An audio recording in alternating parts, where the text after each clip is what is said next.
To me, collecting all the proper parts for a build is one of the most fun parts of it. Most people find it to be tedious work, and let's face it, nobody likes to pay for any of it. But this is where the personality of a build really starts to come together. When you order your parts, not only do you want to make sure you get the right ones that play nice together, you'll also encounter evidence of a part's origins and authenticity. These can be very entertaining whenever you're working on an import. Apparently beef cost 598 Space Invaders. Though I don't recognize that currency symbol, I'm pretty sure this is Japanese. It appears to be hiragana, katakana, and kanji to me. Maybe someone else can confirm that, but at any rate, I have no doubt that these are authentic parts. It's things like this that really give it away. Here's another one. I can't make this stuff up, people. English and Spanglish have caused some hilarious mix-up for Mitsubishi, like the Starion and the Pajero, but this is by far my favorite find in a parts shipment to date. I love you, Japan. If you didn't catch it, there was evidence of my parts stockpiling for the GSX build throughout several other videos. I'd open that one part that we discussed in another video and quickly breeze over 4 or 5 more. Well, I'm not a fan of aftermarket gasket seals or even RTV sealants. I do my best to use what the engineers used. I prepare surfaces as per directions, follow the torque specifications, and as a result, my engines never leak. The sealants the factory formulated conform to their materials, machining, and assembly processes. In many cases, this particular RTV is used instead of a gasket. Aside from the valves that we fitted in the Cylinder Head 201 video and some freeze plugs that we haven't used yet, that's it for this box. I'm just showing you this backwards clip to remind you that I've been stockpiling $45 a tube RTV for this build.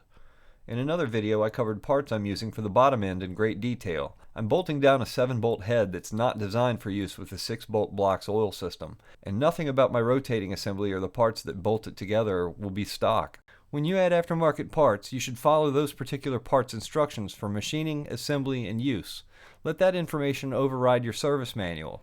That means oil clearances, torque specs for fasteners, lubricants, sealants, etc. If they call for something different than the factory service manual states, then use that new info instead. I'm using a Kigley main bearing girdle for added strength. Instead of using the factory main and rod bearings, I've chosen to use the ACL H-Series race bearings. My bearing sets are standard bore, and I've set all my oil clearances between 2 and 2.5 thousandths because my build will have 3 oil galleries blocked off. For those of you who haven't seen this video, there is a big box of factory plugs, seals, gaskets, fasteners, hard parts, soft ones, bearings, dowel pins, basically everything you'd need for a 90 to 92.5 6-bolt short block. It's a great video for anyone building a 6-bolt, but that video didn't include any timing parts, a water pump, or a head gasket set. Those parts are in addition to what I showed there. So I created another video all to itself with the parts that anyone would need for a 4G63 timing belt job.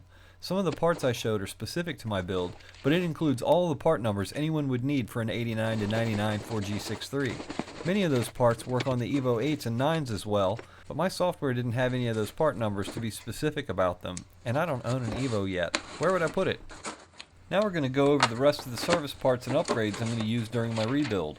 We've covered plenty of parts either directly or indirectly in several videos, but really we're just scratching the surface.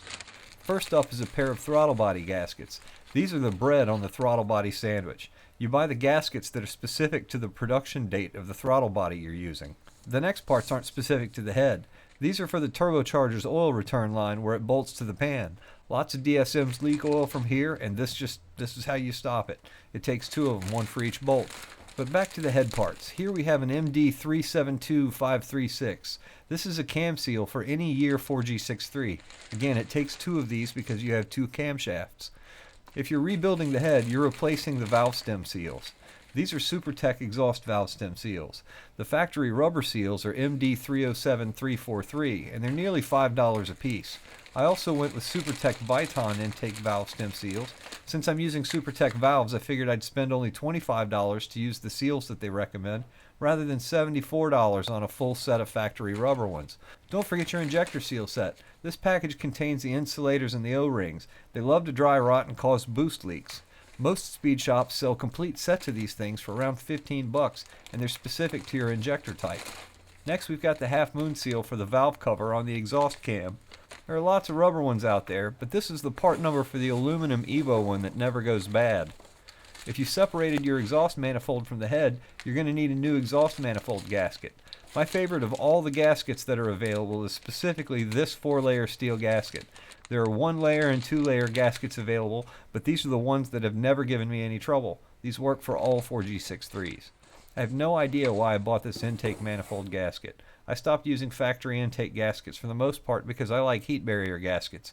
Heat barrier gaskets are polyurethane and provide an insulating layer between the head and the intake manifold so you don't preheat your intake charge after the cylinder head gets hot. I just like them, but this is the 2G intake manifold gasket. Now comes the controversial part, the head gasket. There are several different head gaskets available for the 4G63 from Mitsubishi. Some have different thicknesses and different materials. This is the multi-layer steel head gasket. Its crush thickness is greater than the composite, and that's something you'll need to consider when selecting which head gasket to use. When it comes to sealing, composite gaskets are more forgiving than this one, and plenty of people have proven the composite gaskets can handle 30 psi of boost with the right head bolts. The multi-layered steel gaskets can hold more boost, but you have to resurface both the head and the block to a mirrored finish if you expect it to seal. The added thickness of the MLS gasket can be a double-edged sword if you get this measurement wrong. While it can correct for the difference in head install height after machining, steel doesn't dissipate heat as well as the composite gasket will, and it can create hot spots in the quench area. You would think that raising the head with a thicker head gasket to lower compression would suppress knock, but a heat-soaked head gasket can actually cause it. On the top half of the motor, I'm using Kelford camshafts and Kigley Beehive springs. The camshafts I'm using require the use of these springs, and in addition to the machine work I had performed, they'll need other parts installed in order to set them in proper time. Airflow and timing is the cream filling on your parts cake. If you don't have those right, gas isn't going to help you. None of these parts by themselves are an upgrade unless they're timed correctly. Machine work and part selection affects both your valve and ignition timing, and swapping a 7-bolt head onto a 6-bolt block isn't making that any easier.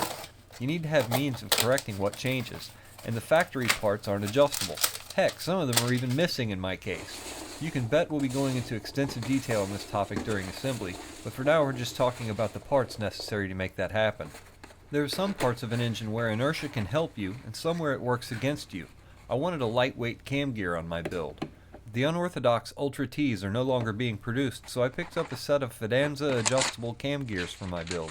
They offer 12 degrees of adjustment on either side of zero, and actually greatly simplify my installation. Let me show you why. This is a factory 95 to 96 cam gear. You'll notice it has a stationary reluctor wheel on the back of the intake cam. This passes between a magnetic pickup that's bolted to the head on all 95 to 96 turbo DSMs to provide the cam angle sensor to the ECU. The 97 to 99 cars don't have this. They have an external cam angle sensor bolted to the head on the other side of the camshaft. But all either one of these cam angle sensors do on a 2G is tell the ECU which cylinder is on the ignition stroke.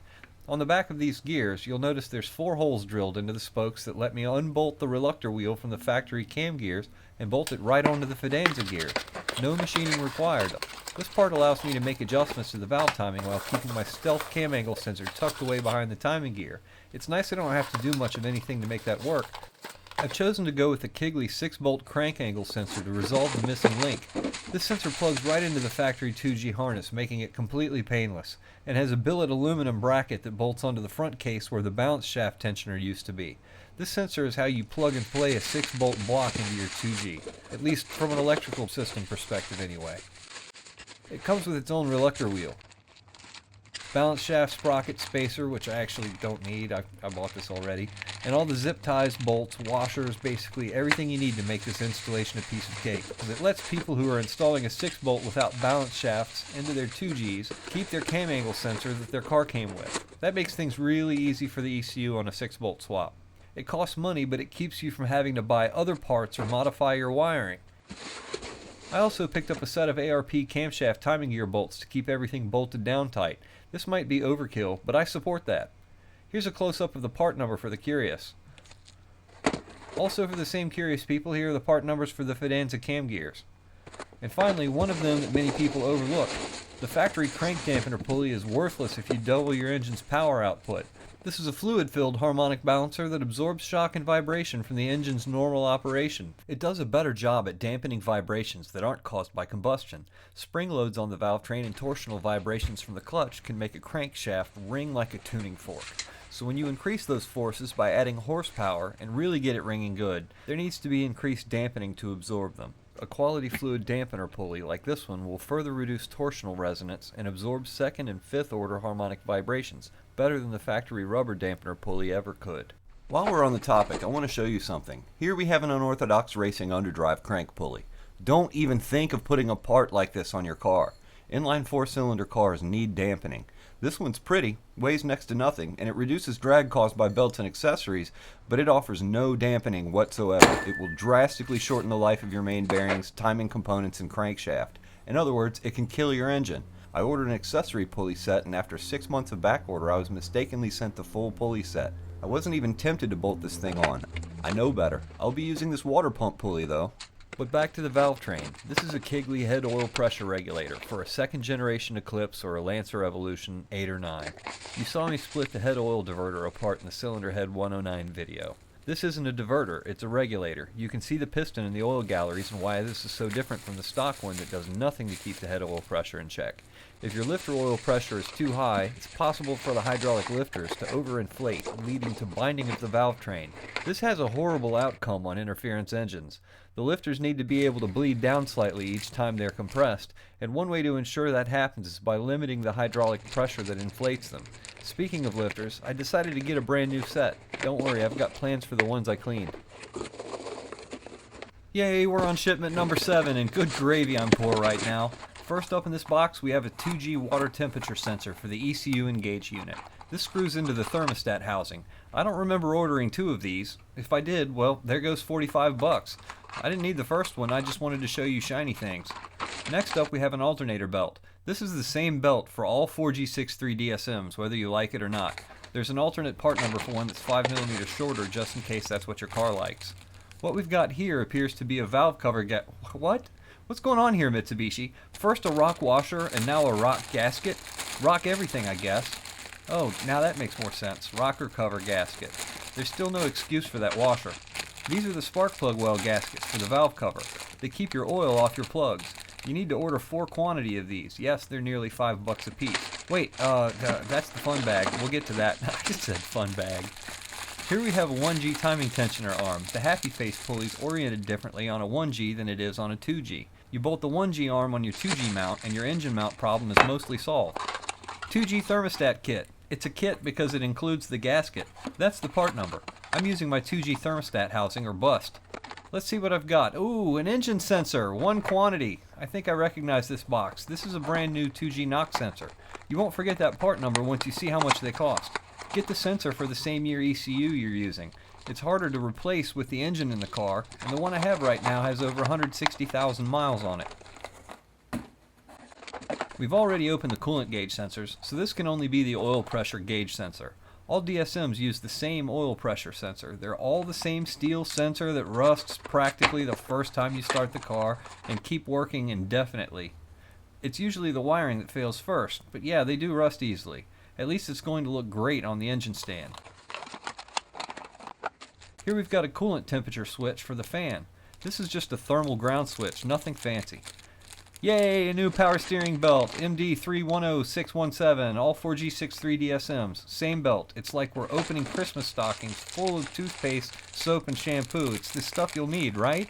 So this is the oil pressure switch for the idiot light. That's all it does. It's a directly wired warning light, and the part number never changed on any 4G63 DSM. It's always the same switch, however, it appears as though the part number has been substituted. Since that was the last loose part, you know what happens now, right? We get to play with the fun bag. So what's this all about, and why is it such a big deal? It's because this is the one item nobody ever wants to have to buy 16 of new. That's right, rocker arms. There are no real aftermarket upgraded rocker arms for a 4G63 that I'm aware of, but the 90 to 99 DSMs share plenty of DNA in common with the Evo 8 and 9. Let me get my old beat up rocker arms out and I'll show you. These are the rocker arms I cleaned up in the Cylinder Head 108 video. If you remember, 8 of them were bad, just chewed up on the pads where they meet the valves. Though cast iron is very strong, it tends to be more porous and therefore brittle in comparison to billet, rolled, or forged steel. The Evo rocker arms are stamped from a steel alloy into the exact same dimensions, but feature several benefits. They appear to feel a bit lighter, and we'll weigh them in a second, but taking a close-up look at them, there are several differences you'll quickly notice. The Evo rocker arm is wider on both ends in comparison to the DSM rocker. It also has a thicker pad where it contacts the valve. The oil holes are in the same size and location, but the oil gallery reliefs are dome-shaped instead of cone-shaped. The center pin for the bearing on the Evo lifter is much thicker than the DSM lifter, so it could theoretically handle a greater load as long as the roller bearings can take that extra abuse. But one of the most noticeable benefits is the shape of the cups. There's a longer overhanging protrusion on the lifter side, which increases the contact surface area on a higher lift camshaft. Couple that with the longer pads on the valve side, and these would provide more stability and control for a Valvetrain in higher revving situations. If you're building a high revving engine, these are considerations you should pay attention to. The rockers see much more abuse when you add larger valves, aggressive camshafts, and heavier springs than they would on a stock Valvetrain. People pay big bucks to shave a few grams from their valves, so for the high revving crowd that remains skeptical that there's any benefit for spending $350 on rocker arms, here's the kicker. Let's weigh one of these beat up 2G rocker arms that are clean and dry as a bone. Looks like we've got 43 grams. I've seen pictures of others at 44 grams, and the link to that evidence is in the description. Now we're going to weigh the Evo rocker arm. They ship with roller bearings packed with grease, and that adds a tiny bit of weight. But let's see what we've got here. 40.4 grams. So 43 grams minus 40.4 grams is 2.6 grams lighter each than the 2G DSM rocker arms. That doesn't seem like much, but multiplied by 16, you get 41.6 grams savings in articulating mass from the Valvetrain. That collectively shaves more weight than one of these rocker arms. If you ordered a factory rocker right now, this is the rocker arm that the dealer's going to send you. There are plenty of Evos out there revving past 9,000 RPMs on these rocker arms with extremely aggressive Valvetrains to prove their worthiness. I ain't scared. I'm more concerned about running all these brand new expensive performance parts with used high mileage rocker arms. So that wraps up parts order number 7. I'm not even done yet. Before I can even pretend to be ready for assembly, all of my other parts have to be in perfect order. I don't like to start assembly until every last detail is clean and ready to bolt down. When I disassembled my 7-bolt engine from the crank walked video, you saw me meticulously bag and tag everything. Yes, you should be laughing about the alternator. You do see it there in a bag. It fit.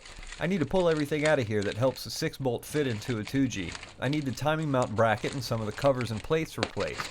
Some of the fasteners are different when you compare the 6-bolt 1G parts with the 2G 7-bolt parts, but anyone doing this swap knows you need to make sense of all of this stuff. Here's my power steering pump bracket. Here's another piece of this somewhere in one of these bins.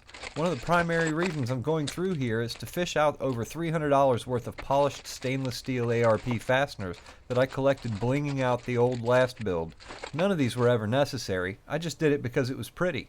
There's nothing wrong with the factory bolts except that they rust. Because of this, every one of my visible bolts were replaced with stainless ARPs. Of course, all of the other parts they bolt down to will need to be cleaned up. It takes time and money to clean parts.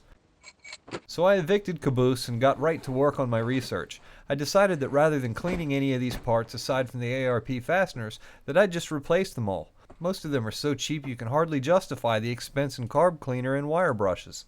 It's safer than the chemical exposure you'll endure, or dust you'll breathe, and it leaves you with buckets of spare metric bolts that come in handy in a pinch. We've already reviewed the service parts and upgrades in earlier parts of this video, and others, but now we're getting down and dirty into the nuts and bolts. Since I'm keeping my 2G head, all of the fasteners for the top half are going to be the same. The software I'm using here is called CAPS, and I've covered it in its own video before. If you're new to CAPS, there are some non-intuitive features that work almost like Easter eggs. Let's say you're looking for bell housing bolts for your transmission. Well, you'll find they're not in the drawing. If you click the illustration menu and select Next, you'll see it drills deeper into a new drawing. This is important wherever major changes occur, like the changeover from 6-bolt to 7-bolt, or a component that's part of a group, but it's too complex to show all the parts on one page.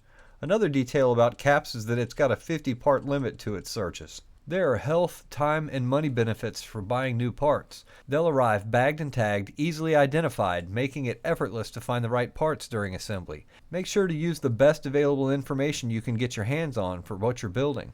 Reference your service manual for tools. Reference FAQs and any parts information that you can get your hands on. Keep notes. This stuff is as important as bagging and labeling parts. When you're rebuilding an engine, so much time typically passes that you may have difficulty remembering what something is, where it goes, or if something's missing. Rest assured, I have done my homework here. I've made my list. I've checked it twice. I've had to dig a little deeper than my parts bin in order to get it right. The parts for this order are in the description and represent all of the fasteners and more for a 6-bolt short block. I'll go into a massive amount of detail in this during assembly, and I'm trying to find the best means of making my research public. It just takes time and financial investment to make it convenient for all of you. YouTube is the wrong way to deliver this much information conveniently. Those wheels are already turning, and I can't wait to share it with all of you, but for now, the show must go on. I received a diminutive box, and for $280 you expect it to be bigger. It really doesn't need to be bigger. It's mostly nuts and bolts after all. It's such a welcome sight, you just want to dig your fingers all into it. I look at this pile and breathe a sigh of relief because of how much time I don't need to spend hunched over my bench grinder. All shiny new bolts that will look great going into my 6-bolt block. Defect-free, bagged and tagged, cleaned and ready to go. The majority of the parts are around $1 a piece. To me, that's well worth the expense. Now there's something my car hasn't had in a while. Good old clutch cover plate. I have to check the fit to make sure it's the right one. It's getting powder coated. There's the block plug for the screwdriver hole. Notice the threads have sealant already applied. That's going in prior to powder coating as well. Bolts, more bolts, and here comes the ones I robbed from the GSX to put the Colt back together. Transfer case and bell housing bolts. There's the oil seal plug for the 95 cam angle sensor hole. I forgot this one in my previous order. Starter bolts. There's the part number if you need a set. Flywheel bolts for a manual all-wheel drive have been substituted apparently with the same bolts used in a newer automatic car. I'm going to have to verify this. Their length is crucial.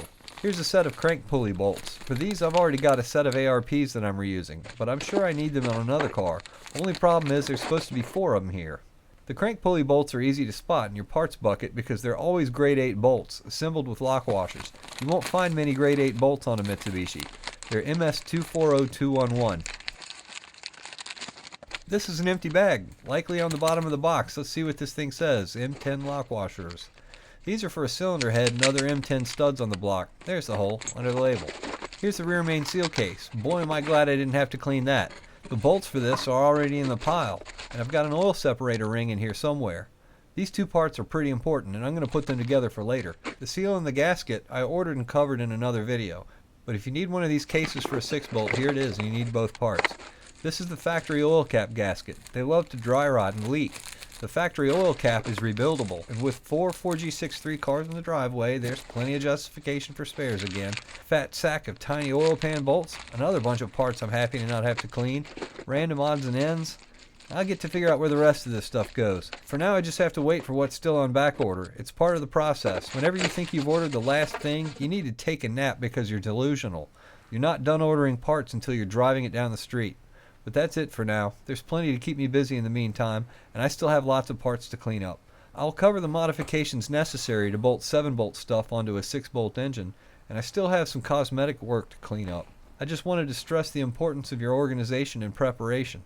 It's one of the most critical parts of your build, so don't treat it like it's tedious. The time you spend on this stage will reward you greatly during assembly.